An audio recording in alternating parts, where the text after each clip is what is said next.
How's everybody doing? Welcome to another episode of Convos and Collabs. I am your host, Derek D. Ross. And so one thing that I've started to do is just shorten down the conversations. And before I was giving you conversations every day of the week. So now I just want to, take the time to really create meaningful conversations. We're going to do it every Wednesday night. Thank you, Ice Machine. Every Wednesday night at 8 p.m. And so tonight I'm excited because I have my former boss. He's also a veteran in the PR marketing industry, over 20 years of experience. He is the CEO and lead strategist of TPC Growth. Welcome, Mark. How are you?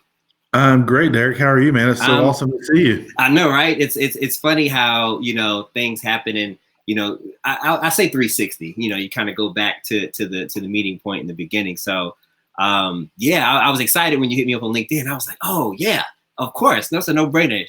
So I'm happy that we're able to get you on, because we definitely want to share information with small business owners, entrepreneurs, or even those leaders who have their own agencies or working leadership positions within agencies or firms, to really help them with tips, tools, resources, and strategies to help them during this time of COVID-19. And so that's really the goal and the focus of these conversations and collaborations. And if there's an opportunity for them to reach out to you or if to hire you and things of that nature, then we want to always make those connections, because there's power in those conversations and those collaborations. So. Yeah, it's an interesting time for all of us, especially on the agency side. But thanks for having me on. It's interesting that you mentioned the small business and the entrepreneurs. A lot of the work that we do at TPC Growth is specifically with marketing agencies. Oh, nice. Whether you're in PR, advertising, it really doesn't matter. Or if you're not, because if you have an account management structure, the principles are the same. Right. Very true. So it's, how do you treat your clients? How do you navigate that space and continue to add value so you can, quite honestly, make more money? That's what it's really about. And I think a lot of people, unfortunately, are learning that now, in the agency business, because we also get caught up in, all right, who do I really work for? Do I work for my client or do I work for the agency? Yeah, that's a good point. But don't never forget who's signing your checks. So exactly. But anyway, thanks for having me. I'm looking forward to the conversation. Oh, no problem. No problem. I'm going to share this now. So I'm going to ask you all if you have someone who you think can benefit from this conversation. So right now, what's up, Derek? How are you? Derek Phillips has just joined us. So we're going to be talking about serve to grow, how to grow your business organically through value, innovation, and service. And that's one of the specialties and the focuses of Mark's business, TPC Growth. And so we're going to be talking about information, giving you tips, tools, and resources on how you can do so. And so right now, I ask you if you know a business owner, whether they work for an agency or if they work within an agency as a 9-to-5, if they have their own business, they're a small entrepreneur, they're a consultant, independent contractor, make sure that you share this. I'm going to share it right now, but make sure you share this, because we're going to be dropping some really powerful knowledge and information. And of course, Mark is the man. So, again, he's a veteran in this industry. He's worked with some of the top major PR firms across the country, from Taylor to Mullen. And, I met him at French West Vaughn. He hired me. So we'll talk a little bit about our relationship. And I have a funny story. I don't know if you remember it, but I have a funny story that I'm going to share when I first started. It's more on me, but it's a funny story that I'll share, and then we'll get into the conversation. But for right now, I just shared it to my personal page. So make sure you share this, you tag someone in the comments. And as we're going through, make sure you ask questions. If you have any questions, this is your opportunity. Again, it's called Convos and Collabs for a reason. So if you have any questions as we're having this conversation and you're hearing information, and you might say, hey, well, how does that apply to me? Or if you have something that you want to just kind of get some insight on, feel free to drop it in the comments, and we'll be, asking and going in and asking a few questions if we have time as we go in here. Thanks, Derek, for sharing with your friends there. So awesome. So again, let me say this one thing, and then again, sharing is caring. So share now. Share now. We're going to get this thing started. And so Mark, what I do a lot before we get into it, I call it story time. Okay. So I met Mark. I was in senior in college at UNC Charlotte, and a friend of the family, Marvin, shout out, rest in peace, Marvin. But he connected me. He said there is a position. He was about to head off to Ohio for grad school or MBA program or grad school or something. And he said, hey, there's this opportunity coming up. So on my end, I had been applying for jobs, and I was like, no, I do not want to work for a sales company, doing, salesy things. I went to school for marketing. I want to work in marketing. Right. And so I just finished my internship. I just stopped running track to focus on my next steps. And this opportunity came up, and he said, hey, it's a mobile marketing coordinator. And I don't know if you knew this, but I prayed. I was like, God, I want a job that had a company car, a company credit card, and I get to travel. Those are 3 things that I said I wanted, right? And so when he shared with me about the opportunity at French West Bond, being the mobile marketing coordinator, I got introduced to Mark down in Charlotte. And we went through a round of interviews. He guided me through the process and was like, hey, we're going to meet Leon Carey, the commissioner of the CIAA at the time. And I remember meeting them, and we went through the round of interviews. And I was at PF Chang's in Raleigh at Crabtree Mall when you called me. And you said, hey, you got the job. And I was like, cool. And I didn't think about it until later, but that was my first taste of entrepreneurship, because I had a contract. I didn't have a full-time position. So remember, I had a contract. Right. That's right. And I didn't really put the 2 to 2 together until somebody was asking me about my story. And I was like, well, how did I get into entrepreneurship? And I was like, what was my first taste of it? And it was really, the opportunity that you helped me to get, and you gave me the opportunity for that. So I thank you to this day, because that set the course for my career. That's fantastic. Listen, I love that. Well, first of all, I do remember, you ran hurdles, right? Yep, ran hurdles. Yeah. Right? I remember that. But, it's funny when you say you prayed for those 3 things. The guy that had the job before you almost ruined 2 of the 3 for you. In terms Lord. Of having a car and getting the company credit card. You have to ask Leon Carey about that. But listen, that job required an entrepreneurial spirit. You had to be a self-starter. You had to be able to go out. I mean, we put you out on the road immediately by yourself. Yeah. And you're running events, and from logistics to the marketing and the promotion of it and getting people there and then running the events. I mean, I always say to people, I've worked on some of the biggest brands in the world, but the education I got working on the CIAA, and working for Commissioner Carey and working for David Gwynn at French West Vaughn, I learned so much. Yeah. And it was about being resourceful and, getting out there because you were doing something that mattered. Yeah. I know we're going to talk a little bit about, brands having societal purpose, but I always felt really good about, what we were doing was trying to create educational opportunities for people who otherwise wouldn't have had them, And so I've gone on and, worked on the Olympics and the Final Four and the Super Bowl. But, working on the CIAA, there was some of the best days. Long days.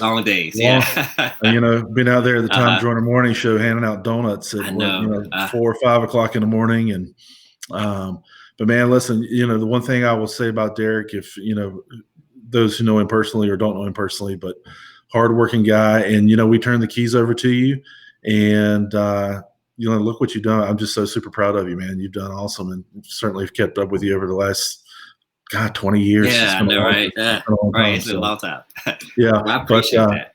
Thank you. So you said you were going to tell me something so there's a funny story when I first started working, and of course, young out of college, you're trying to prove yourself, you're trying to make a good impression, and I think it was like within the first month I was there, and Mark was like, hey, client wants 10 prize packs. FedEx to the office. And so I was like, okay, 10 prize packs. So I'm so focused on over delivering. He's like, here's the, FedEx code, get the label, send them off. So I, prepare the packages and I send them off. And I'm like, okay, I'm patting myself on the back and I sit down. So about a couple of days later, I think I did priority overnight or 2 day.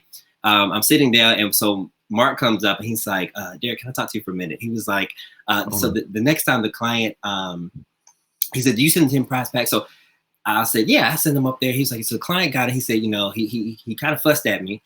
He said, the next time you send, make sure that you send them all in one package. I had individually packed 10 individual prize packs in 10 FedEx packs and sent them all. That's not your fault, man. Listen, you're only as good as the information you have, and so obviously I didn't make it clear. So. Oh no, you're good. You're good. I think I was I think I was an overachiever, so I was just like, 10, it just didn't dawn on me. Okay, 10 shirts, 10 t-shirts, put them in one box. It's in the one box with all 10 items. So it was funny, but well, I can only imagine 20 years ago how that conversation probably really went. And I hope I've mellowed over the years. So that's really funny. It's a funny conversation I share now because the thing I took away from it was ask questions but also it's okay to make mistakes. And I think that was something that I needed to do in the beginning to kind of break the ice of, okay, you don't have to be perfect. Because, coming out of college, you can sometimes have that perfectionism mentality and just be super, super. And I think I needed that break early to prepare me for the rest of that journey. So, I don't know if you did that on purpose, but I think it's a great segue because, it's the idea that if you're not willing to make mistakes, you're not being innovative. But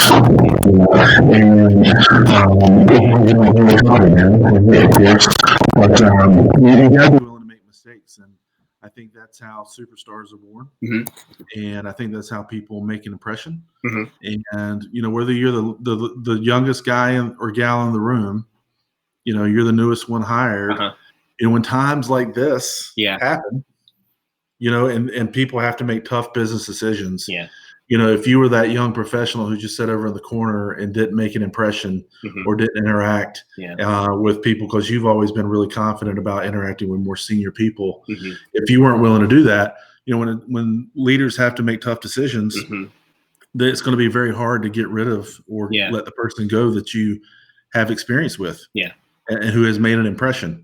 And so that's, one of the first things I would say to young people out there is, don't be afraid to get in the mix because if you're forgettable, you'll be forgotten. And that I would say, I love that lesson because when I look over the course of my career, I a lot of times I was the youngest one in the room. And a lot of times I had to be in the mix, as you said, of the leaders and make decisions or be a part of those conversations and raise my hand and give my input and advice. And it's really set me up to be, that vocal person now and not be afraid to be in those rooms and say what I need to say and make the suggestions and say, no, or yes, or let's do here, even with my clients. So it's definitely set that part up. So, well, that time at French West Vaughn, man, it's the genesis of what I'm doing now.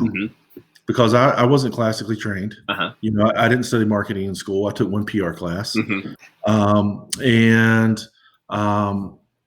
When I got there, I didn't know how agencies worked. And I was hired to do one job. And then the CEO, Rick French, came to me and wanted me to do a different job. And it came across to me at the time as I was being offered a different job. So I said, well, let me think about it.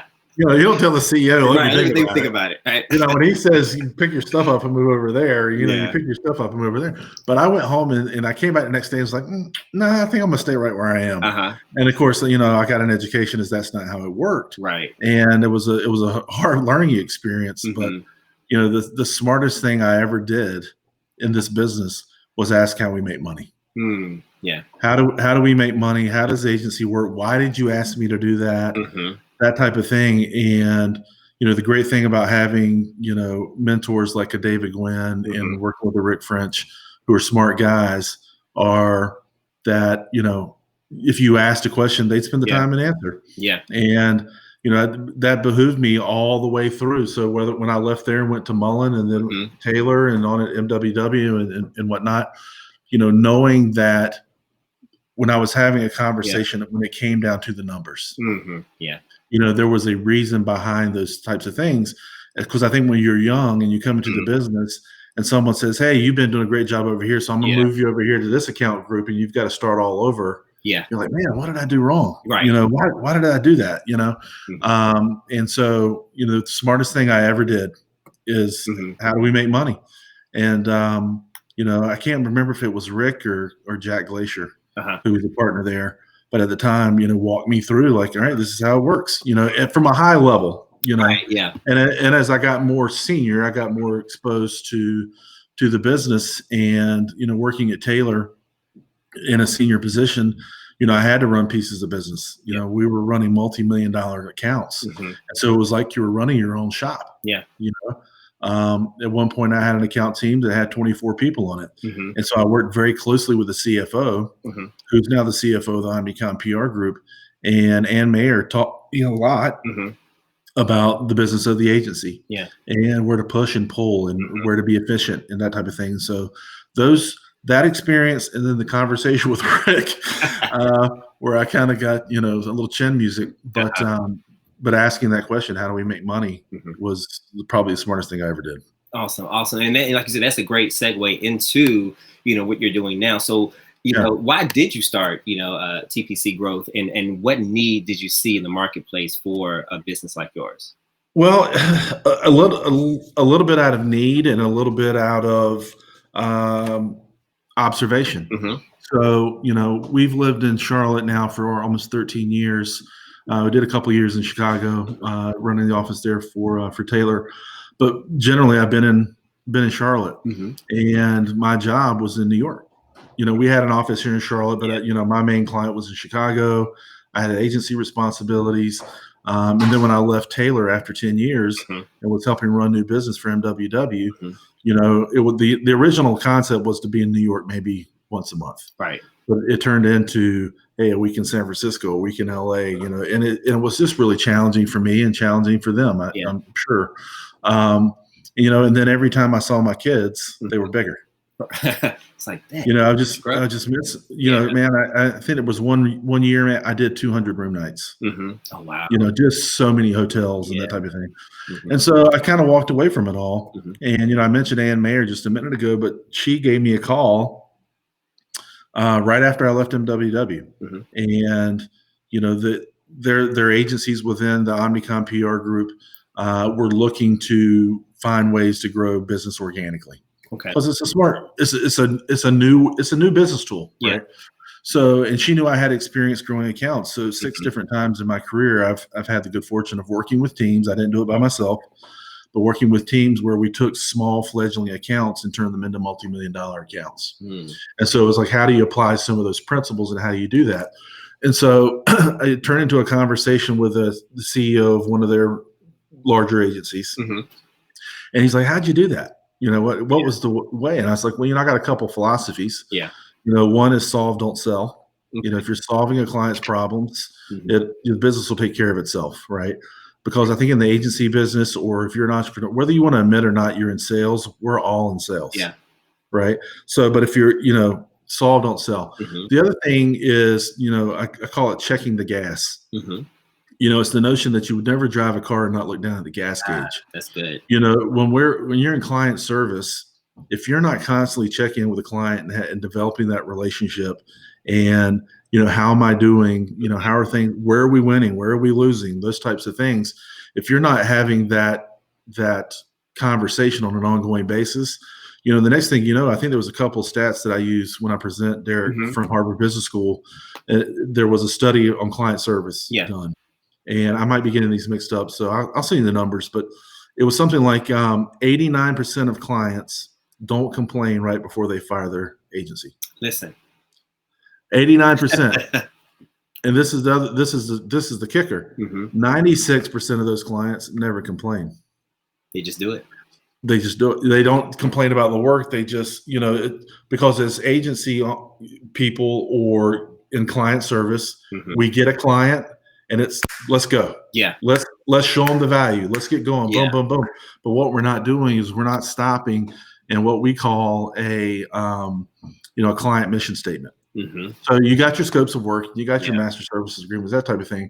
But if you were at a brand and you hired me or my agency, I need to sit down and say, okay, what is Derek Ross like? What do you not like? What's your habits? How can I help you professionally? Nice. And so establish this mission statement. So it gives you something at least once a quarter to come back and have a 30-minute conversation. Say, okay, how am I doing against the personal goals we set? Am I doing well? Are we not doing well? Do I need to shift? Do I need to add? You get the idea. Right? Yeah, definitely. So that was one piece of it. The other piece of it, as I said, the smartest thing I ever did was ask about how we make money. My joke is, especially in the agency business, we're a society of liberal arts majors. So I know you work with a lot of creatives and that type of thing, but we're all liberal arts majors. Right. Nobody really knows how to rub two nickels together, right? Yeah. And because you were really good at churning butter, Mm-hmm. one day they put you in charge of all the butter churners, Mm-hmm. right? So you get to that AD, VP level, and then all of a sudden, because you were really good at, let's say, sending prize packs, right? Now you're sending prize packs and you're teaching other people to send prize packs. Yeah. You've got to manage for margins. You've got to find new business. You've got to grow business. You've got to manage full-time employee numbers. Mm-hmm. You've got all these different business acumen things come into play, but we're not teaching our people this. Yeah. We're not teaching our people this. And so when I think about somebody's career, it's, if you think about a horizontal line, like a timeline, when you get to that AD level, you either go up or you go out. Yeah. Right. Yeah. And so the philosophy is, let's teach people the business of the agency, how to make money, how to create more business. Yes. And because then, instead of having just a few leaders in your agency who can do that, you're broadening the base of your ability to manage multiple pieces of business and clients. Yeah. And so by doing that, you can add more business and your business grows organically, right? Yes. So, and the true benefit of organic growth is it's more profitable. There's less diminishing return. There's less turnover of your people and your clients, right? So there's all these numbers, right? But the byproduct, and I think what's really important right now going through this COVID-19 situation is great work gets you more work. Good work will get you fired. I hope you right. and the byproduct of doing great work, right, is you're keeping other agencies at bay. Yes. Because even during a time that's not like this, agencies are like shark and chum. Yeah. When you're working on, whether it's startup brands or, anybody, if a client's got money to spend, the word hits the street, right? Everybody know, and then everybody's calling them. What can I do? Let's get a coffee. What can I do for you? So they're like sharks and chum. So a byproduct of doing great work is not only do you get more work, but you're keeping the competitors at bay as well. Yeah. So that was it. But, I just realized at one of my former jobs, I was, leading new business. And right before, I left or they asked me to leave or whatever, I'm not really sure how it happened. It was kind of a blur, but I had 19 RFPs on my desk. Oh, wow. 19, man. I don't get, I don't know any agency. I don't care how big or how many resources you have. You can't do 19 RFPs. It's good gracious. Yeah. Yeah. And so the idea was to grow a business. And at that time, that agency, did about $45 million in revenue annually. And I'm like, well, listen, if we looked around the agency and just tried to grow every piece of business by 10%. Yeah. 10. Just 10%. That's $4.5 million. You know what I mean? Yeah. So it's spend the effort of, and you've already done the hard work. You've already won the business. We've got this culture of chasing the RFP. We're constantly pitching. We're constantly out there in new business mode. And I get that's part of the equation. Right. But what we're coaching people on is spend about 20% of your time chasing the RFP. Spend another portion of your time innovating. Yeah. Which I think is really important right now. Yes. Is to innovate. And you've got to market yourself. We're coaching our clients to market themselves, but it's I heard this term, it's not my term, but I heard it a long time ago, but it's called marketing hygiene. It's the idea that you wouldn't go a day or, without brushing your teeth or brushing your hair, that type of thing, right? You shouldn't go a day without marketing your agency.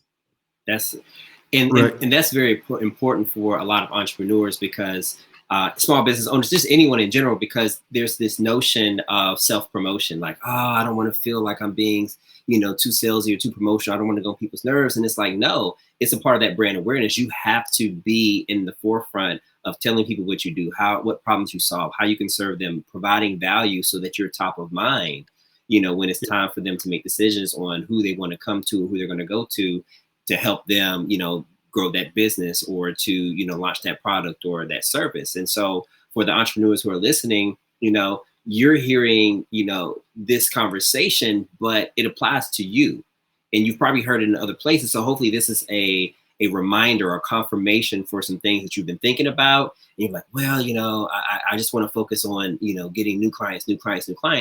That's great. That's great and all, but divide it up as Mark mentioned, 20% approximately on new business, new clients, but make sure that you're spending time innovating and creating relationships and building that existing clientele, because they are already doing work with you. They're already spending money with you. That's right. They're high. And listen, you have to look at it. That's an investment on their part. Yeah. Them spending money with you is an investment in their business. Yeah.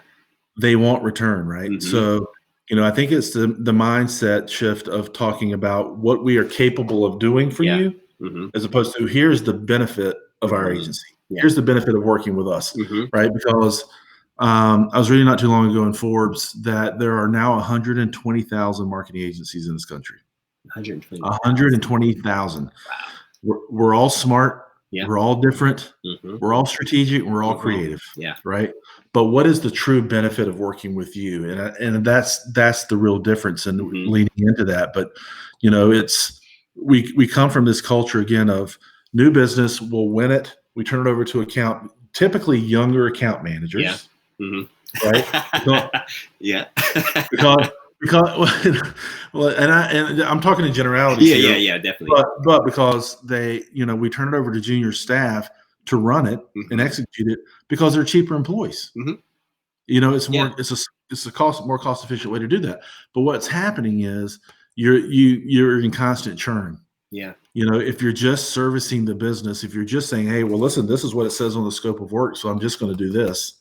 Right. You're farming it. You're not mining it. Yeah. Right. So it's all right. Well, great. I'm going to do what it says on here, but I'm also going to do a little bit extra. I'm going to problem solve. And that goes back to checking the gas. Yeah. You've got to talk to the client. What are your strategic imperatives right now? Yeah. And during this time, whether your clients are turning off budgets, they're pumping the brakes, they've cut budgets, etc. Don't turn it off. We as agency owners or agency people, we always want our clients to treat us like partners. Yeah. Not vendors, right? We want to be partners, not vendors. But how many times do we often get the opportunity to exude partnership? Because we don't do things like, hey, I'm going to give you we're going to do a monthly special on media relations. We don't do things like that, right? But right now, if you were spending 20 hours a week on a client and they've turned it off, you know what? Still give them an hour or two. Yeah. Yeah. Give them an hour or two, and what that's going to, because you're exuding partnership, it will come back to you. Yeah. Because you were there with them in the throes of it. You were there when they really needed it. Right. Yeah. So exude that partnership, but it's the same thing. We talk a lot about at TPC Growth about organized giving. Yeah. So when you asked about why I started this, I realized, and you probably do the same thing, I'm guilty of it, is, we've been taught to bend over backwards for our clients. I was just about to say over-servicing. We talked about that a lot. Like don't over-service your clients. Yeah, just over-service and do what they ask for, be available 24 hours a day, all this kind of stuff, right? Yeah. So what we encourage people to do is, and I think a lot of the time, if you're talking about bigger agencies, Derek, or even smaller agencies, it's important to have the junior folks in the room. Yeah. I think that's one of the mistakes I made early on in my career is if I was having a planning session or something, I may have had you in the room or some other people in the room, but I may have not necessarily turned to you and said, Derek, what do you think? Right. So I think it's important to have those junior people in the room, because what you want to do is get up on a whiteboard and write down everything you do for a client. Yeah. Everything you're scoped for, but every little favor you do, every little thing to bend over backwards you do for, right? Yeah. Make this launch. And you need to ask the junior people what they're doing. Yeah. Because because they've been taught the same thing, they might be bending over a little bit backwards that you don't even know about. Exactly. Right? Yeah. Yeah. So get all those things on a board. Now, once you have that list, I want you to go back and highlight everything you get paid for. I'm willing to bet there's a large percentage of that work that you don't get paid for. I would agree. So the big challenge is, one of the first things in organic growth is let's get paid for the stuff we're already doing. Let's, we have to get, it's not easy as walking across the street and saying, hey, I know I've been giving this to you for free for 2 years, and now you got to pay me for it. That's where the beauty of account planning comes in. If you're close to the business, you know where the ebbs and flows, you know where the holes are during the year. Get out in front of that and offer counsel, some ideation, some thought to fill in those gaps. And that's that's really the genesis of doing it. But that to me is an imperative of organizing your giving, continue to exude partnership with these guys right now. And one of the things we were talking about last week, I was telling you we did a webinar with the PR Council. I didn't want to lose. I made a note here. I wanted to make sure I didn't lose that, but it's the idea of stop trying to make what worked work. Boom. Stop trying to make what worked, because what worked 30 days ago, 45 days ago is not going to work right now necessarily, right? So growth is going to be found in uncomfortable places. And it takes a certain mindset of saying, you know what, I'm going to get in there. I'm going to be a little bullish. I'm going to push my nose around, right? So there's an ethical code in our business. Yeah. There's ethics. Yeah. But there's not a rule book. And I think one of the things we're trying to do is coach people to get outside of the rule book and be creative and right now, man, we need innovation so bad. So bad. And, we're talking to an agency tomorrow morning from the Midwest, and it's all about problem solving. If you can solve somebody's problems, man, you're gonna get more business. But right now is not the time. If somebody says, "Hey, I can't pay you for the next 3 months," don't turn your back on them. Yeah. Do it. I had a client come to me and say, "Man, next 90 days, I got to shut it off." And I'm like, "Okay, well, I'm gonna put my money where my mouth is. I'm right there with you." Yeah. It makes a difference. It makes a difference. It does make a difference, and I know that's going to come back and pay dividends later. Right. So anyway, and then and for those listening, we're talking about doing these for clients that are true partners with you already. It's not for the ones that take advantage or the individuals that are just looking to get over on your services, because it's people that you've already built that relationship with, and you're riding in this thing together. So so a lot of great points, and I know the people are, because I've been posting notes in the chat. So some things you've been dropping, I've been dropping them in the chats so that people can pick them up if they are woo. Let me see. What Derek said, woo, stop trying to make what worked. Dropping gems. So definitely they're picking them up. They're picking them up, and hopefully you're holding on to them. And so you talked a little bit about your approach. And so, so why do you believe this approach of growing your agency business should be a priority, especially right now? And you may have alluded to some of those elements, but if there's anything else you want to drop into that particular piece. Yeah, I mean, I think it's the fact that we're in business too. Yeah. And we're here to help agencies make money. That's it. Let's stop beating around the bush. Yeah. We're here to help you. Marketing is about helping that client sell more of the stuff they sell. Yep. Period. That's it. Right. If you want to boil it down, I think what I found was I spent a lot of time in conference rooms and meetings with very smart people who knew they were really smart. And it's just this, you've been in the room with them, Derek, these pretentious agency people, and they just talk in circles, talk in circles, help me solve a problem. Yeah, break it down. And at the end of the day, we're here to make money. And if we can help that client make money, then we're going to benefit too, right? Yeah. So my partner, Britt Carter, sent me a great article this morning, and I'll share it with you as well, but it was from Korn Ferry. And it was the notion that right now, chief communication officers are primed to be CEOs. Right? Yes. Because the power of communication and messaging and narrative is driving business, right? And it's no longer just about brand building and, impressions. I hate that word. Right. I've always, impressions indicate activity. They don't indicate impact. Exactly. Right. So, but, what can comms do to drive your business forward? And right now it's,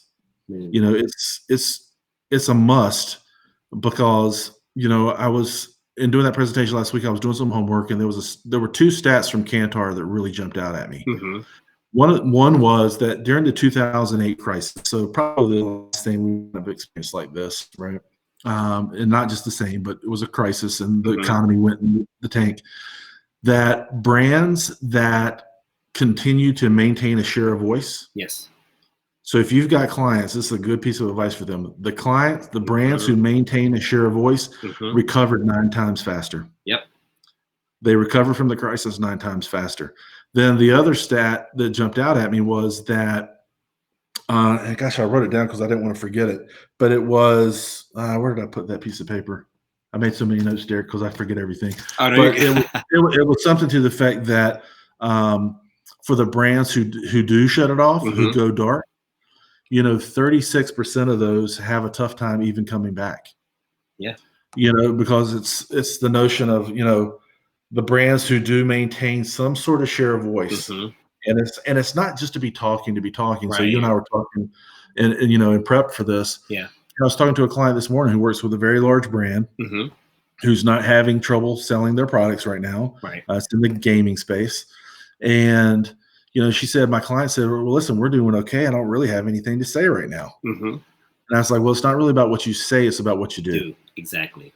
It's about what you do. And so when I was at MWW, they did this research called around the corpsumers, the person who values purpose over price and product. Right. So I'll shop with a brand that shares my morality, or treats people the way I would want them treated, that type of thing. And there was a great stat in there, which is, I think, very pertinent right now, which is that people believe the American consumer, 53% of the American consumer believes brands have more power to institute change than the government. Powerful, right? Because, so many people identify with brands or they're loyal to those brands. So again, when I say it's not about what you say, it's about what you do. Go out there. I always use Hershey as an example. Hershey sells candy and confections and all that kind of stuff, right? all the things that make us fat. Right. You can see in the last 20 years, I've eaten quite a few of them. But their societal purpose is to make sure that children are fed. So healthy food, right, that type of thing. That has nothing to do with selling candy, right? But that gives people a reason to pursue those brands because you know what? I identify with those brands. Exactly. And then another powerful stat from that same research was that I think I might get this number wrong, but it was 86%, or 86 or I think it was 86% of people who shop purpose over price also share news, good or bad. So if your brand's out there doing things, the word of mouth is strong. Hey, you should shop with Derek Ross because he does great things in the community. Or don't shop with Derek Ross because he doesn't do it. He doesn't do anything, or whatever it is. So that's the power of public relations when it comes to this kind of crisis. Is the brands that maintain share of voice are going to recover faster. They're going to dominate the news cycle. They're going to push the brands that go dark out, right? And you're giving something for people to share. Exactly. We could probably talk about Starbucks, with some of the racial issues they had and some other things, but because that brand had so much equity for doing great things, feeding the homeless every night, those types of things, they recover much faster from those sort of things. So, having purpose is important. And I think it's imperative right now that the people are trying to push that, but also as client service people, entrepreneurs, business owners, we got to kind of put our money where our mouth is too. So as much as it might pain you to do some work for free, again, we go back to that notion of organizing your giving. You are probably already over servicing anyway. 9 times out of 10. What are you doing right now? If ever your clients have all shut it off, what are you doing? I know you're probably scrambling, trying to figure out some revenue, and everybody is, but continue to give. Just continue to be that partner, and it will pay dividends. Yeah, definitely. And you said a key point in there, especially about tying the purpose and the values to what you do. And one of the conversation pieces that I have a lot of times with entrepreneurs who have spent so much time working in their business, but not on their business, and not building a connection with their audience outside of what they do for them or what products and services that they do. And they miss the opportunity to connect in a more deeper level and build that equity. And so a lot of the conversations that I've been having are right along those lines. You don't have to say something just to say something. If you're going to say something, make sure it's connected, it provides value, and it's connected to something authentic that you are doing, not necessarily always on business, but community, supporting, giving back. One of the reasons why I started Convos and Collabs, because, I didn't have to do this, but I felt something because I always want to help. One of the things I've said that I always want to do is provide opportunities or share information, insights, whatever I have connection to. If I can bring that and help someone else out, then that's what I wanted to do. I'm not getting paid for this. This is specifically just to help people with information strategies. You may hear an idea that shifts your business. I'm happy for you, and that's what this is about. So anybody that's out there and you're like, I don't know what to say, take a step back, get back in tune with your core values, that strategy that you came up for 2020. I guarantee you, if you created a strategy for 2020, then there are elements of that foundation that are still purposeful right now. You just have to look at how it pivots based on what's going on now, and how can you serve the people, the customers, and the clients that you have now with value. Talk to them, find out what they need, check in on them, right? All those things that I've said. I'm glad Mark is because it's really connecting those dots. And so everything that he's dropping, it's meant for you. You are part of this conversation. So definitely wanted to make that point. No, that's all right on. And two things you just said out of that, you just gave me an idea, and I'm going to share it with you since it was really your idea, but I'm going to give it to you. But you're right. It's if your client relationships are transactional, you're screwed. You are 10 times screwed, right? So one of the things I'll always coach people on is if you have a client that gets reviewed by a boss, you should know what they get reviewed on. Should be one of your first questions. What does your review look like? What are your objectives? What are you graded on? How can I help you? Right? Because you help that person ascend, there's just going to be more opportunity for you, right? So what you just said there is so spot on. And I hope people were listening. But if your relationship with your client's transactional, that's just what it's going to be. Right? It's a transaction. The other thing you were just talking about in giving of your time and helping people, I just wrote down this term, and I just pulled this out of there: entrepreneurial tithing. We were raised to tithe, right? And I don't. Everybody may have not been raised that way, but and I'm not always the best about it, but I know the power of tithing. If my mom was listening, I do know the power of tithing. But the idea of entrepreneurial tithing, of giving in to something and it will come back. Because you never burn a bridge, man. And you and I haven't seen each other. Well, I know we've probably seen each other over the years, but it's been a long time. But you never burn a bridge. And because you never know when you need to walk back across it. Exactly. But and it's the same thing with clients. Even if that client comes to you and says, "Hey, listen, we got to go in a different direction," or "We're consolidating." I mean, how many times have I heard we're consolidating agencies, that type of thing? Hey, we forget our clients are human beings, and we get scared of them. We're scared to talk about money. We're scared to talk about additional opportunities. We're scared to ask, "How am I doing?" Because when we're encouraging people, if you run a small business or you run an agency, ask your client for an agency review. Now, most people hear the words agency review. I'm in trouble. Yeah, I'm in trouble. They're gonna take my business and give it to somebody else. Well, we're saying ask for it. Ask for a review, at least on an annual basis, if not twice a year. Because what's going to happen is you're going to sit across the table from human beings, right? And innately, what they're going to do is say, "Hey, we really like that you do X, Y, and Z." Right. All right. So if they like X, Y, and Z, maybe you give them more of X, Y, and Z. But you know what? I wish you did more of this. So they're just telling you opportunity. And I want you to stop doing that. I don't like that. Right. So it's the principle from Six Sigma of Kaizen, constant improvement, right? If you don't know which direction to go and which way to improve, how do you improve? So people have got to get over the fear of having those conversations with their clients, because I'm saying to you guys, if you're on the creative side or you're in account management, whatever it is, ask for that review, because it gives you a chance to really understand where you're winning and where you're losing.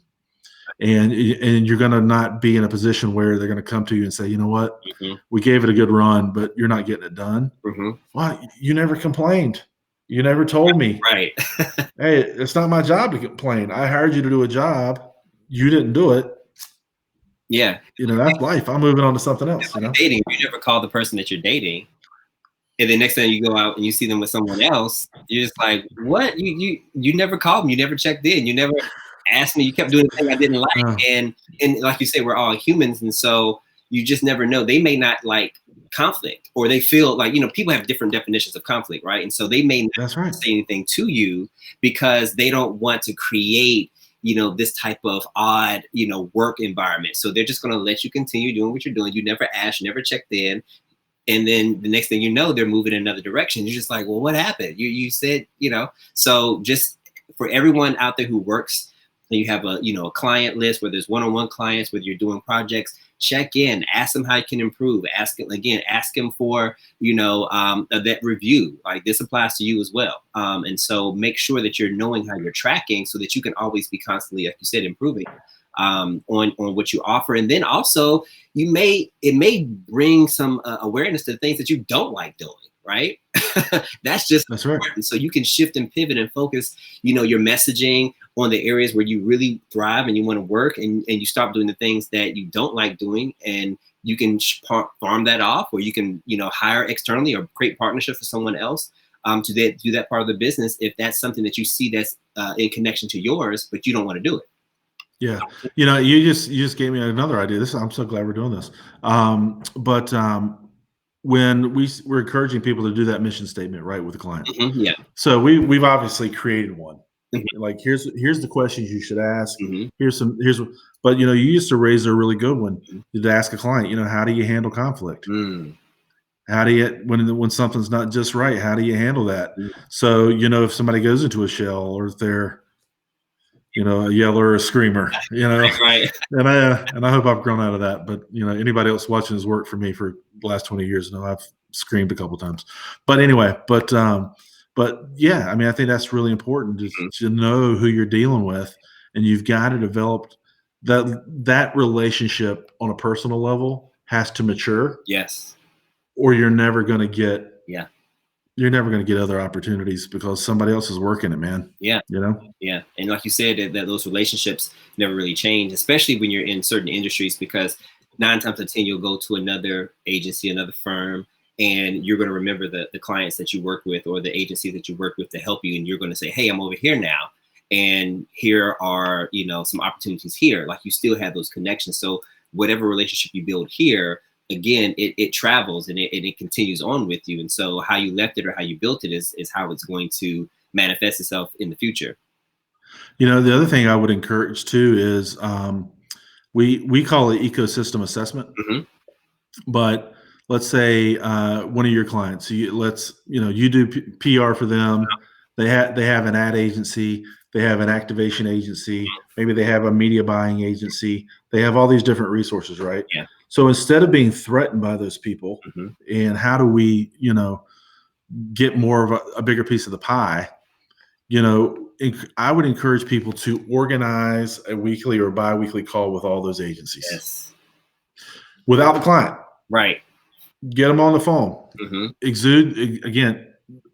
Exude leadership. Yeah. Take a leadership position with those agencies and say, hey, listen, how can we all work together mm-hmm. to behoove this client, to make their lives better, to do a better job for them?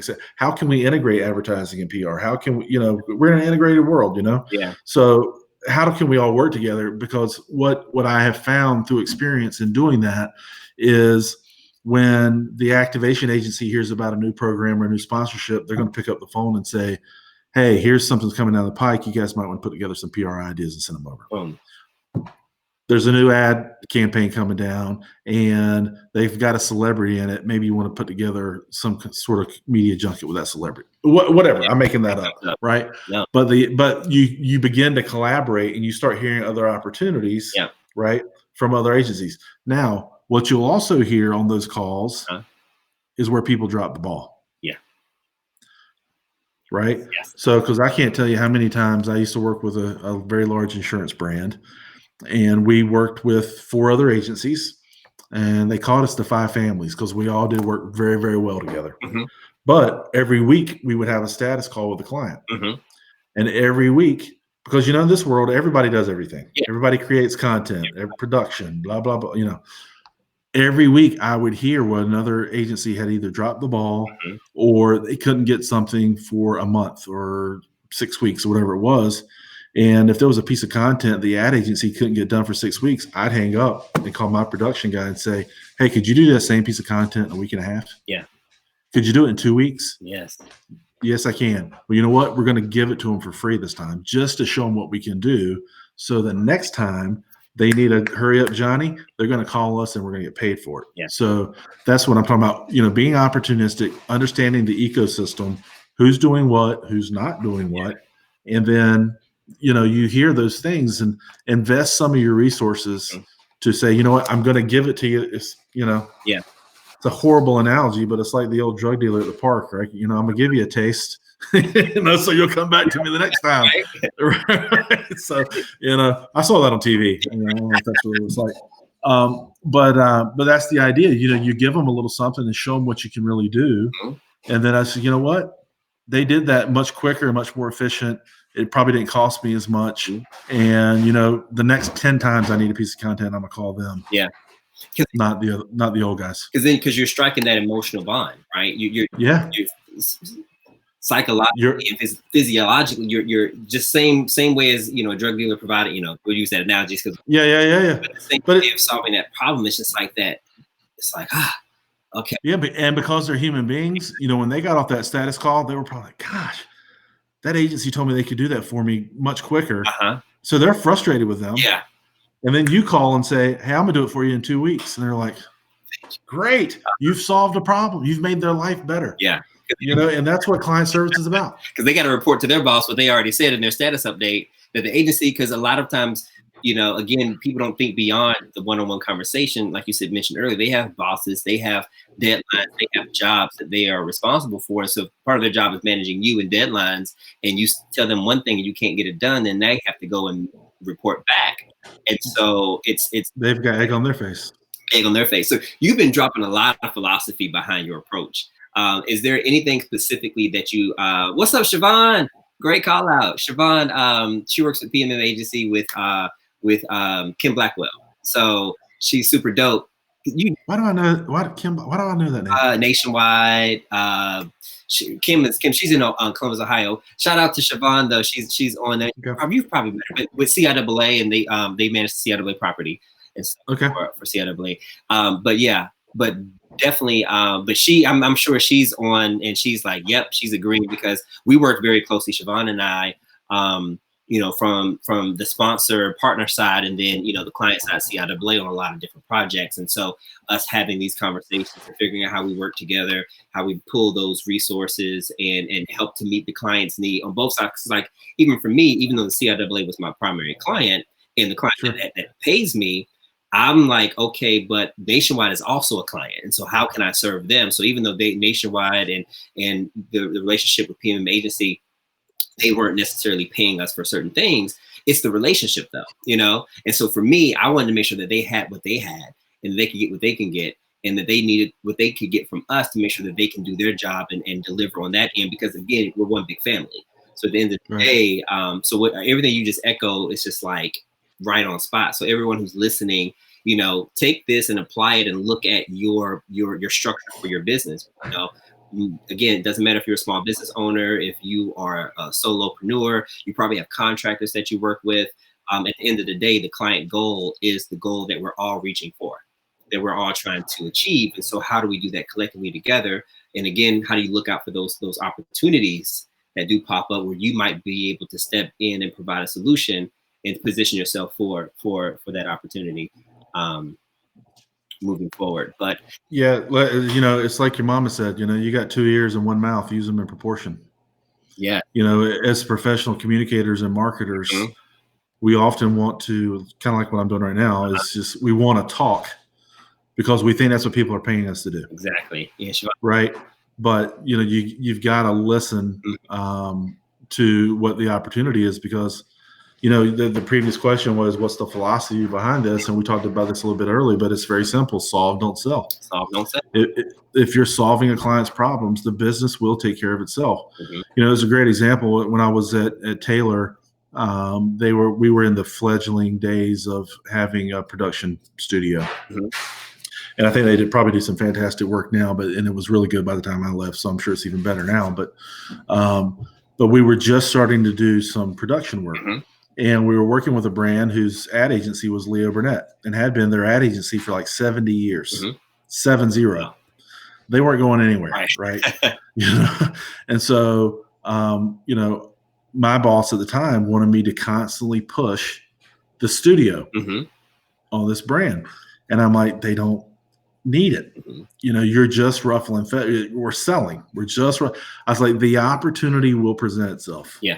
If you stay close and you listen, right? So, and I'm kind of using it as we have 7 principles for organic growth, and they are listen, understand what your resources and capabilities are. So when you hear that opportunity, you can quickly marry them. You'd be surprised at much larger agencies, how many account leaders don't know all the capabilities of the agency. So when you hear opportunity, you got to know what you're capable of, what your team's capable of, so you can marry that opportunity with capabilities immediately. Manage for great results, which we talked about, but be present. Be present, and which is so hard to do right now. It's impossible to be present. So you've got to find other ways. So if it's not a phone call or it's not a Zoom video or a Google Hangout, find a way to be present.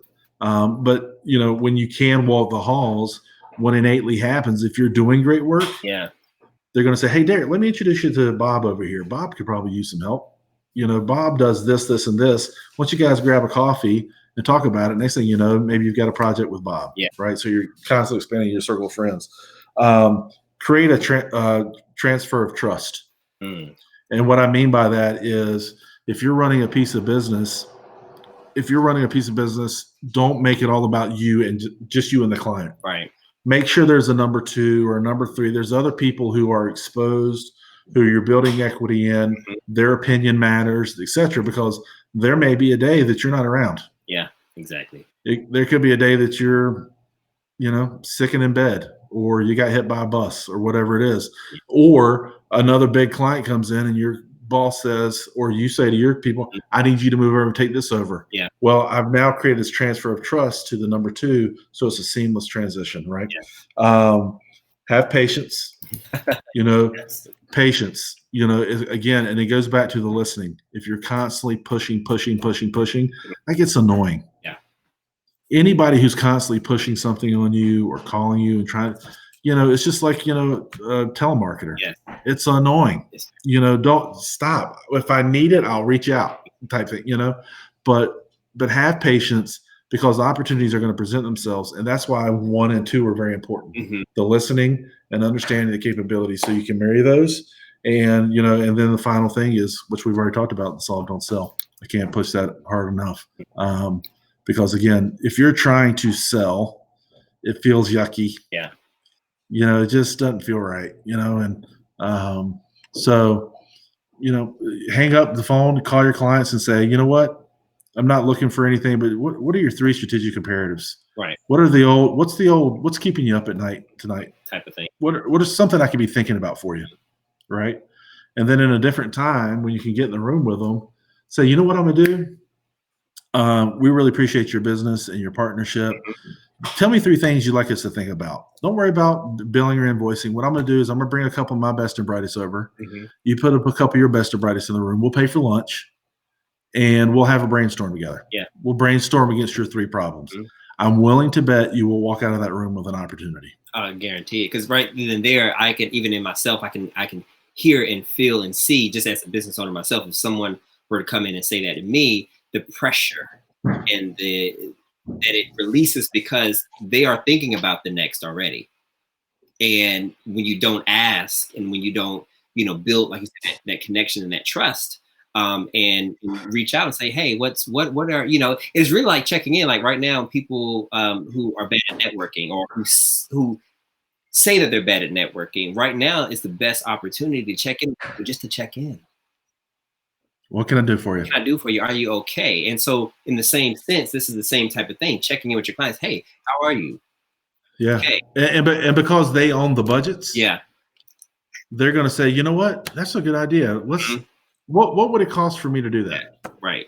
Well, you know what? I'm glad you asked. I'm glad you I'll come back with some numbers and some thoughts on what we could do to pull that off. And if you like it, great. Because again, you know, we go back to talking about how we bend over backward. You're already giving them extra time. Yeah.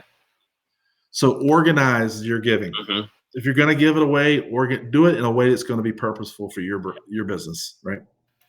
Organize your gift. So the next question, I'm going to type that in the comments. But so the next part, or next question is, you know, what are some facts about organic growth? And you mentioned it earlier. You talked about. Yeah, I did. I kind of hit some of that, but you know, this is not really answering your question, Derek, but kind of answering your question. So, you know, we talked about that it's, you know, it's more profitable. There's less diminishing return. There's less turnover of your people and your clients, right? But, you know, when we were coming along, it was, hey, how do I get in the room with the pitch team? Yeah. That was a sexy thing, right? So how do I get on the team? How do I become one of those 5 people that are in that room? Yes. You know, the president of the agency must really like them. Yeah. Because, you know, those are the smartest people in the agency. They're in the room. How do I get in there? Yeah. You know, whereas the guy or the gal who's over in the corner building a piece of business block by block by block, they don't get the pats on the back until all of a sudden the numbers come out and they're like, what's going on over here, right? So, you know, the fact of the matter is, it is a smarter way to do your business. Smarter way.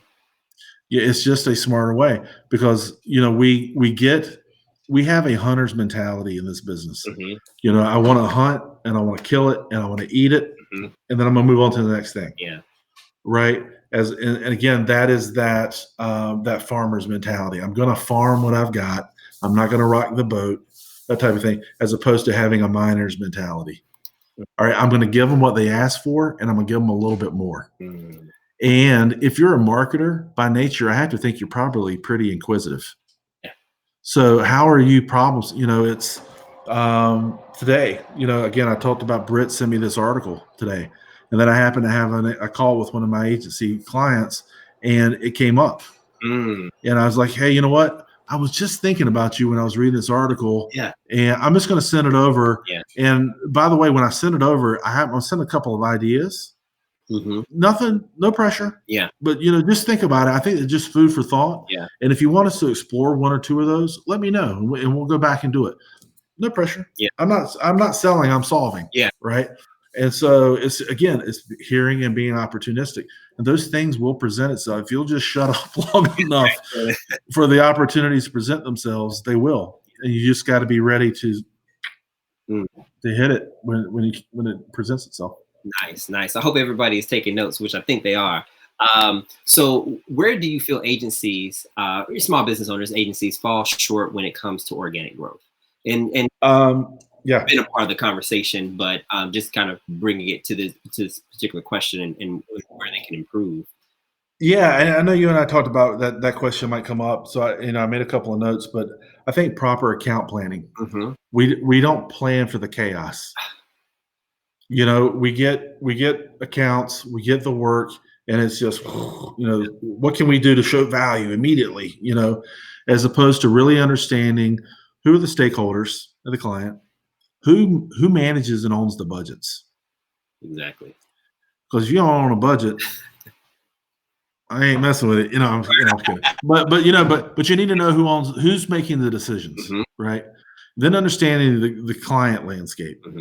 So what do they like? What do they not like, etc. I had a client years ago who, after we stopped working together, we were having a conversation, and she told me, she says, because she always worked late, she said the custodian would come in at night, and she would always bounce things off of him.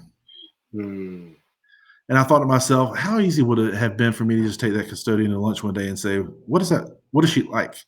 What does she like? What does she like? You know? So, I mean, that was an impossibility at the time. So that's an extreme example, but it's really understanding what that person likes. Right. So, but understanding the client landscape, understanding the category landscape. Mm-hmm. What are other brands doing? I always use the joke that, Steve Jobs didn't invent the computer, but he made it pretty cool. Yeah. Werner ladders are at the Final Four every year. Ladders have been around for centuries. But they you take an idea and build upon it, make it your own, and keep innovating, right? But understanding the category landscape, where's the white space? Mm-hmm. What are brands doing? What are they not doing? Yeah. Is there a directional place we can go? And then again, understanding where you're winning and losing. And I think that's a hard part for account managers and business owners to swallow. Yeah. Where am I losing? Yeah. Where's my client getting beat in the marketplace, or where am I getting beat? Yeah.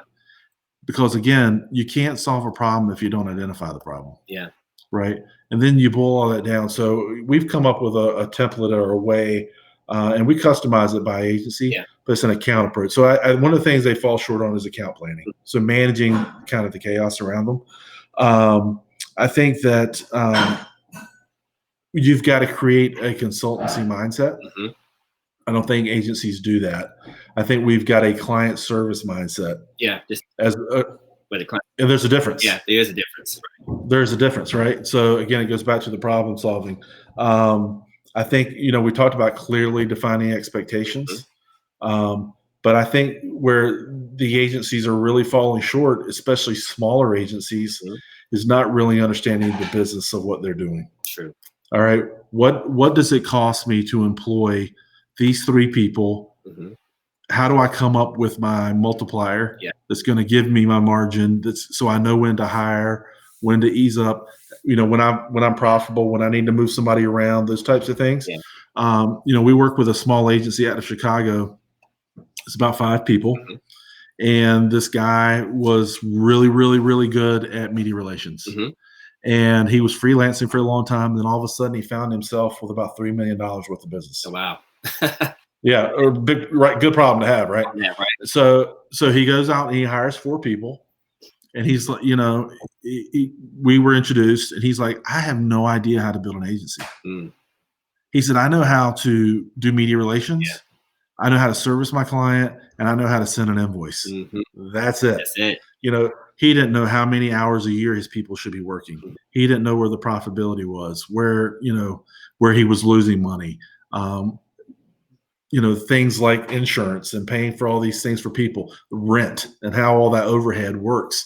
So, I think lots of times the small agencies were so busy trying to get the clients and close the clients, where we don't have a mindset of, all right, I am building and constructing something that needs to be built on rock, not sand. Yeah, that's right. Yeah, that's a great point, because even for myself, when in 2014, again, I was working at Radio One, and the opportunity came up to pitch the CIAA.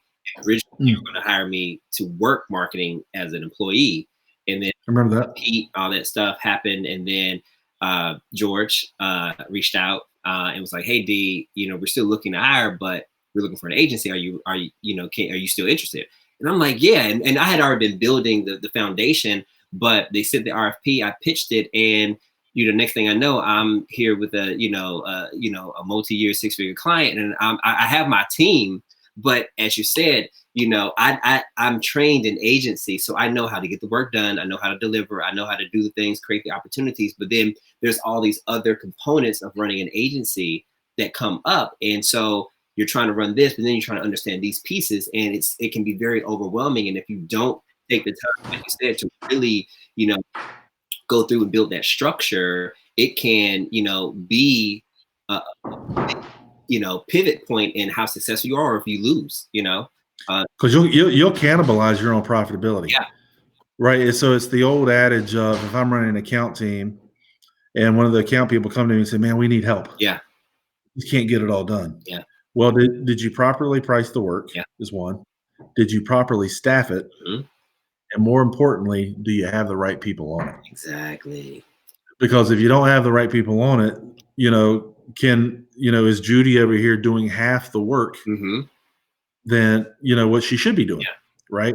So Judy thinks she needs help. Well, really, Judy needs to be replaced. Exactly. Is what you know what I mean? Or for lack of better, I don't mean to be that blunt, but what I'm saying is, that's where agencies are falling short, is that, and that's on the smaller end. On the bigger end, I think the challenges you have now with holding companies, you have to create so much profit. It's, so the margins have to be so big because you have to pay the holding company, right, for their resources. You've got to pay your people. So maybe you are understaffed because you're beholden to this holding company model. And now you've got this situation, we talked about 120,000 agencies out there. There are so many big brand, big agency professionals out there who are like, you know what, I'm done with the big agency gravitas. I just can't do it anymore. It's wearing me out. I'm not enjoying my family. I'm never home. Those types of things, and it's, those big brand people are out there. So companies are like, hey, I don't need to go and hire big multinational over here. I can go, hey, hire Frank and his friends because Frank used to be an EVP at Edelman. Right.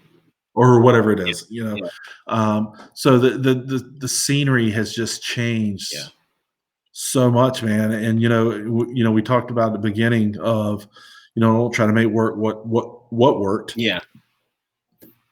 Consumerism is going to change.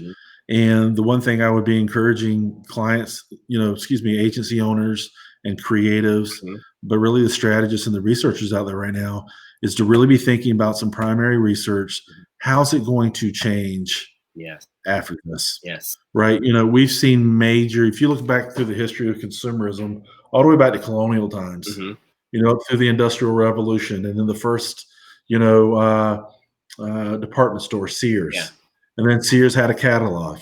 And that gave birth to advertising. Right. And then, all the way up through. And then when I was a kid, when HIV and AIDS became a very scary thing, it changed the way we behaved and the way we shopped. But the biggest thing is, if you think about it, man, 12 years ago, the iPhone came out. 12 years ago. Wow. That's not that long ago. It feels longer, but it's not. It's not. We went from I'm going to go shopping to I am always shopping. I'm always shopping. So that the culture changed. You're going to see a shift here as well, because that happens. And actually, I made a couple of notes about things that, there's some things that are happening in China that are starting to kind of, the wheels are starting to turn a little bit more. But I think you're going to see more type, vending. Think Carvana. Having a major transaction without touching or anybody coming around people. The world is going to change. So what I'm encouraging people to do is, if you have downtime right now because clients have pumped the brakes and that type of stuff, spend this time to innovate. Think about the research that you could be doing, whether it's, you're doing a Survey Monkey or whatever tools and resources you have. Get out there and find a way to talk about the marketplace in a different way. So when your clients are ready to hit the gas, because it's going to happen, it's going to come back. Don't plan. It's like, Derek, we tell our clients, don't plan for a crisis when it happens. You got to prepare for a crisis. Right. Be planning for the recovery right now. So that's another thing, the way to keep the lights on with clients. Again, you go back with that Kantar stat of, hey, share a voice 9 times faster, all those things. We need to be planning for what are we going to do when the switch gets flipped, because it will get flipped. So let's not get caught with our pants down, pardon the pun, but let's be prepared. And that is just a little bit of work you can be doing for that client and helping them scenario plan. It's what are we going to do if this happens, that happens, this happens. And that's the value you can be bringing right now for some of your clients. Because I guarantee a lot of people got chin checked by, COVID-19 when it happened. People were, I saw somebody down here chin check yourself. And it was interesting because, kind of watching, events get canceled or postponed or conferences move virtually and all the shifts and the changes. Even right now, Essence just announced today that they've canceled Essence Fest because the mayor, the mayor of New Orleans said that they were going to urge against large gatherings and festivals and concerts for the rest of 2020. And putting it off to 2021. So Essence announced today. And so I definitely see that trend coming for a lot of major events. for the rest of the year. And then so now the conversation is how do these businesses, these events, what do they do in the meantime? How do they pivot? How do they become more innovative to still serve and provide that engagement, but from a different platform? Because life is still happening. It's just not happening how it was 4 weeks ago, and it's going to look like afterwards in 2020, 2021, after this. And one of the things that I was sharing with a group of entrepreneurs, I think last week, is, I told them, I said, go ahead and just accept the fact that business is not going to be the same. 4 weeks ago was 4 weeks ago. Right now, is getting a pulse of how everybody is trying to adjust and adapt. But start thinking about, like you mentioned, how is business going to happen after that? There's going to be trauma. People are going to be traumatized about traveling and going to major events. Is it safe? And people are trying to navigate how to do business. Major event companies. Are we going to be able to bring 37,000 people together again? And when will that happen? If it will happen anytime soon, within the next year or two. So it's like, so now is the time to not get afraid, like you said, but how do we innovate and how do we create opportunities and start to, look at ways that we can be innovative and engage? And so that's one of the biggest things. So I'm glad you shared that and you really hit that on the dot to add some confirmation to the people who heard me talk about it. But it's a time to start, preparing and planning for what is it going to look like on the other side. Start being ahead. Yeah. Totally agree. Awesome.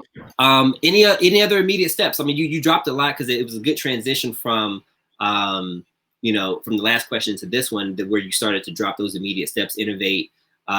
Take some time to innovate, really, get that structure and that planning around your organization and your business all together, so that you know how to begin to provide that value and pivot and support your clients in these innovative ideas, even if they're just your one-on-one consumers, right? Doing, for some people I know in here are, provide services or products to customers, whether it's candles or things of that nature. Well, how does your candle experience and what you create around that product, how does that then go into, something else that you may be doing, and how it serves them in that capacity? Yeah. Well, one of the things that we'll talk about is, resource deployment. Mhm. So if you as a business or an agency, again, that's Yeah. obviously my area of expertise. If you're doing A, B, and C for that client, Mhm. but you're capable of doing, E, F, G, and H, Yeah. right? But take a real, make a list and check it twice, right? Yeah. So make a list of all the things you're doing for that client, but what are all the things you could be doing, Mm. and what is a natural way of saying, hey, well, listen, I know we were doing this, Yeah. but we also do this, and this is, and again, I'm not trying to sell you this, but as a solution to whatever problems you may have, right? So it's an opportunity to deploy some other resources Mhm. for that client. But again, I think it's about being innovative. The other thing that I would say is if you have staff Mhm. or you work with junior folks, Mhm. and you're going to be lying if you deny this, because when we're all young and we're ACs and AEs and that type of thing, we're all like, my boss is an idiot. I would do it a completely different way. This is the way I would do it, right? But there's some truth. But there's some truth to that. Yeah. Because you're on the front lines, right? So we call it the junior inquisition. Mhm. Sit some of your junior staff down and say, listen, if you were in charge right now, what are 5 things you would do? Yeah. Ask them. Yeah. They may not understand all the business ramifications or the implications of the dollar, Mhm. but I'm willing to bet there's going to be the genesis of some great idea in there. Yeah, I agree. Because they are on the front idea. So, and it's also a great way to find rock stars. Yeah. So we call it the junior inquisition is one of the things I would do. Lateral learning. Mhm. Look at other industries. So you use an example of someone who might be in the candle business, Mhm. right? Use some lateral learning. Look at industries from, someone who uses flashlights. I don't know, but I'm thinking illumination, right? Yeah. But do lateral learning. Look at some trade pubs. Look at some, read the New York Times. What are other businesses doing? What are people doing in other industries? Yeah. And it could spark the idea that you need to get your stuff going. So we call it lateral learning.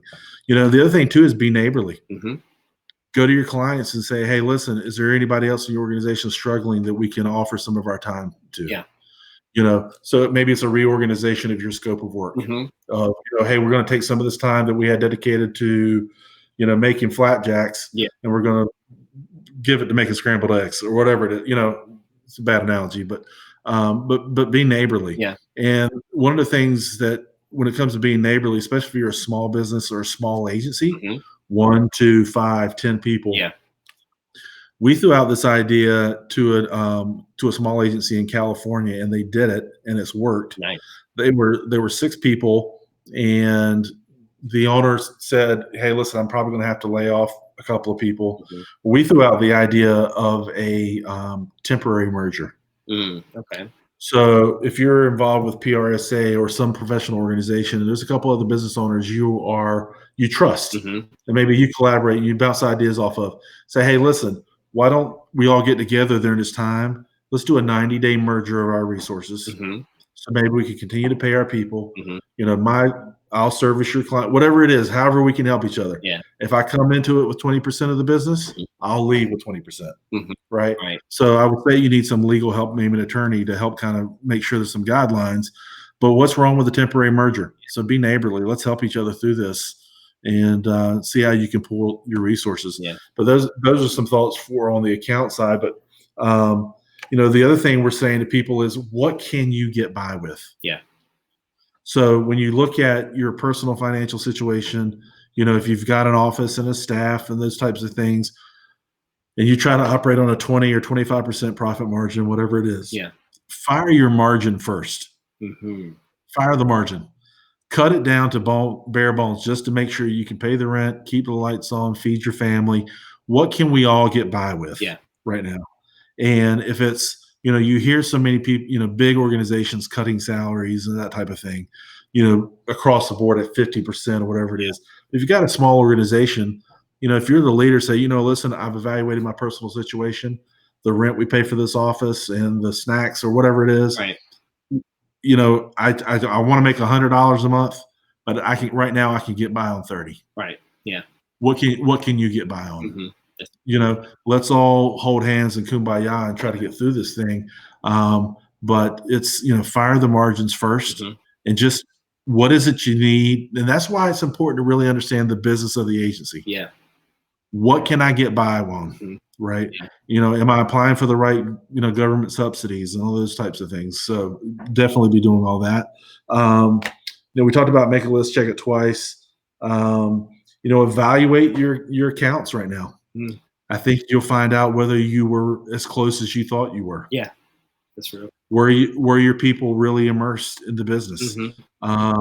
Because if you're being quickly dismissed by clients, you probably were not as close to the business or as immersed in that business as you thought you were. That's good. So right now, as if you're getting, I'm gonna borrow the term, the chin check. If you're getting chin checked, right now is maybe a good time to evaluate, were you doing it the right way? Is this a good time to pivot our agency, change our strategy, that type of thing? One of the agencies we work with right now is going through like, hey, what we did was innovative 10 years ago, and he was already changing directions. But now that this has happened, he's like, let's pivot. Right now is the time to do it. So that's what he's doing. We're helping him through that.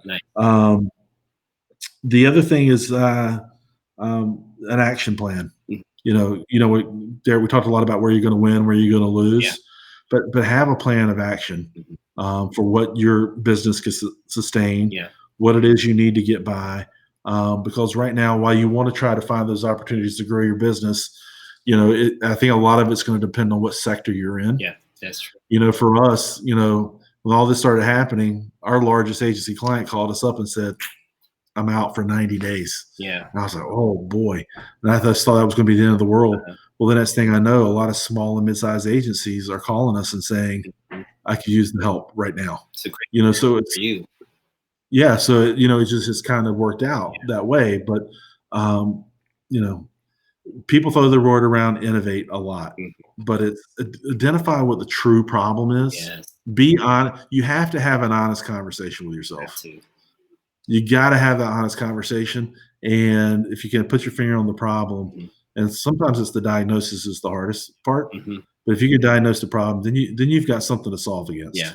And one of my mentors, she talked about, you probably heard this, ask the 5 whys. So continue to ask why until you get down to the core of what that Yeah. problem is, or that pain point is, because a lot of times if you stop at 1 or 2, you're still kind of surface level. You're not deep enough to really see. But I think also the other part is for a lot of entrepreneurs and business owners, it's okay to slow down to do some of this work. Again, you're so focused in on working in your business that you haven't taken the time to work on your business from this capacity. So this is a major opportunity to sit great advice. and do some of the great tips and immediate steps that Mark has just ironed out or laid out for you to go in. I'm going to do some of these things myself, but definitely going through and making sure these and a lot of times we don't want to do this work because we feel like, I just really want to be in it and doing what I want to do and what I love to do. But this is a part of making sure that you can continue to do that within your business.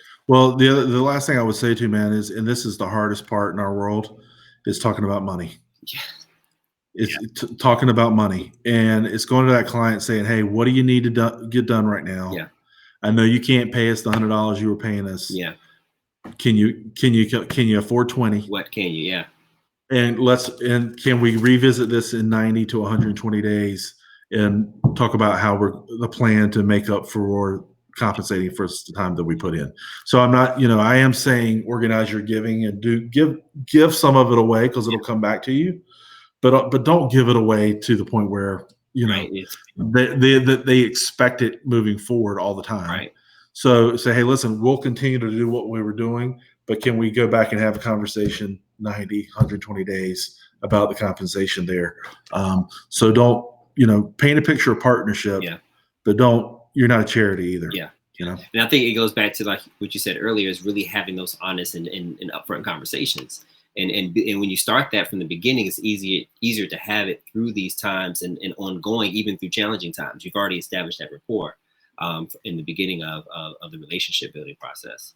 And you can have none of those conversations, man, unless you're doing great work. Right. Yeah. Yeah.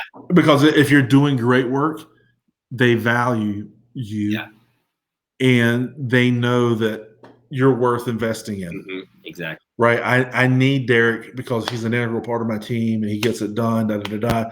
He knows where all the bodies are buried. Right. I don't have time coming out of this to, get somebody else immersed and get them up to speed. Yeah.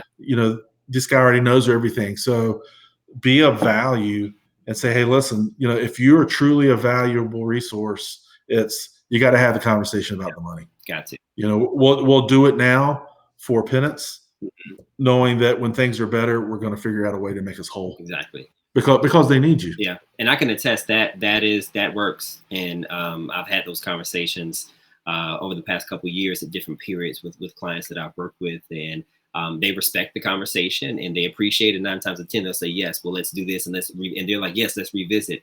Because they understand the value. Like if you're doing great work, then they'll understand it. And it's not you're giving away from charity, because I'll say, hey, okay, we do this. And then you set the expectations. Well, we can do this, but we might not be able to do this. We'll try, or, so be honest. Don't hold it back thinking that, I don't want to tell them this. It's the time to do it at that point. So later on, you're not going back and saying, gosh, I wish I would have said this. And now you have animosity behind what you agreed to do. And now you're not doing it. Now it comes out in your work and in your attitude because you wish you would have said something, but you didn't.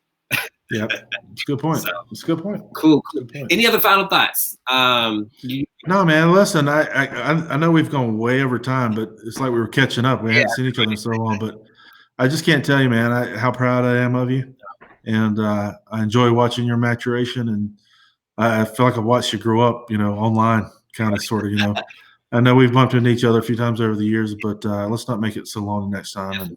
And if ever you need anything, you let me know. I will. And I definitely appreciate you investing your time and your immense experience and knowledge in me. And then also with everyone who will watch this and who watched it tonight. So I definitely say thank you. And I hold a great space of gratitude for everything that you've done for me, and even you showing up tonight and what you're doing in the world and how you're helping other businesses, agencies, and things of that nature. So trying.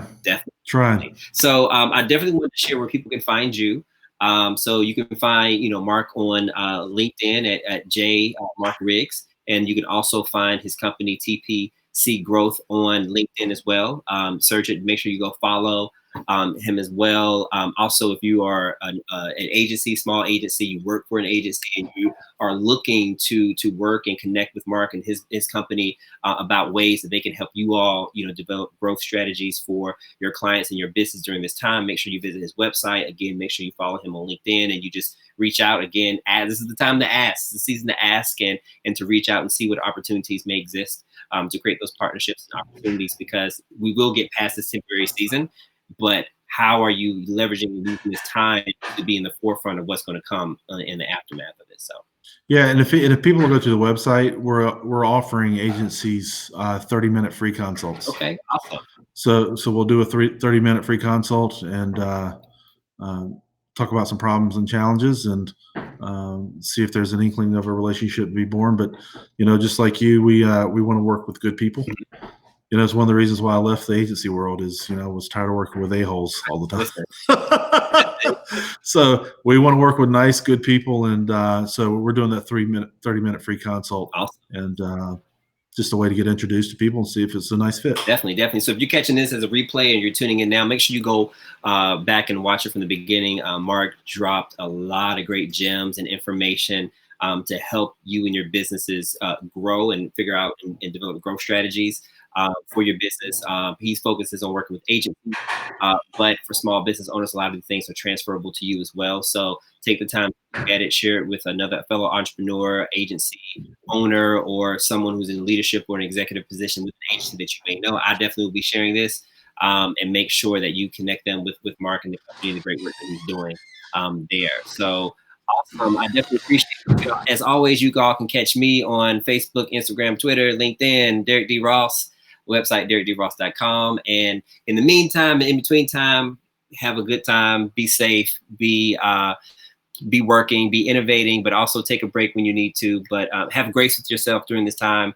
But put in the work now for the future and the success that you envision having in after this point. It's only temporary. So again, that's another episode of Convos and Collabs. Thank you, Mark, again for joining us, and we'll see you soon. Peace.